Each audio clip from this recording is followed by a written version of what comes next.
Une ambiance cérémoniale dans l'hémicycle du département pour 6 collèges volontaires qui travaillent sur les questions de l'esclavage 173 ans après son abolition. Pendant la présentation du musée de Villèle ou encore des archives départementales, les partenaires de ce projet annuel, les enfants sont concentrés sur les nouvelles informations qui alimentent leur méthode. On a fait un arbre généalogique, on est parti sur des sites, on est parti voir nos familles pour savoir d'où on vient, qui étaient nos arrière-grands-parents, nos ancêtres. C'était très important. Je viens d'Angleterre, de Portugal, de Madagascar. J'ai beaucoup d'origines de plein de pays. Et tes parents, ils connaissaient tout ça?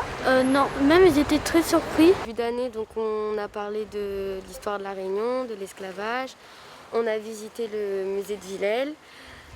Donc ça nous a permis de nous sensibiliser et d'apprendre plus de choses sur notre histoire. Depuis 2013, des collèges s'investissent dans cette action départementale qui vise à faire grandir nos jeunes avec leur histoire. Comme le département le fait systématiquement à chaque grand rendez-vous autour de la question de l'esclavage, d'associer les mamailles sur quelle est leur perception aujourd'hui de cette loi, comment ils le vivent au quotidien et comment nous, qui sommes tous héritiers d'une histoire commune, eh bien, nous avons cette perception plurielle de la question de l'esclavage et la notion de crime contre l'humanité. Objectif de cette étape, comprendre l'importance de la loi Taubira qui reconnaît la traite de l'esclavage comme crime contre l'humanité.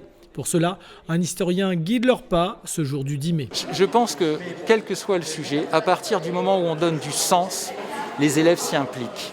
Et ce que je trouve intéressant là, dans le projet du département, c'est que ça permet de donner du sens à ce que l'on fait dans le cadre de la classe.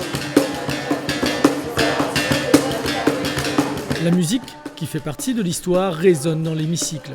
Prochaine étape pour ces citoyens de demain, le 20 décembre et la restitution de leurs travaux.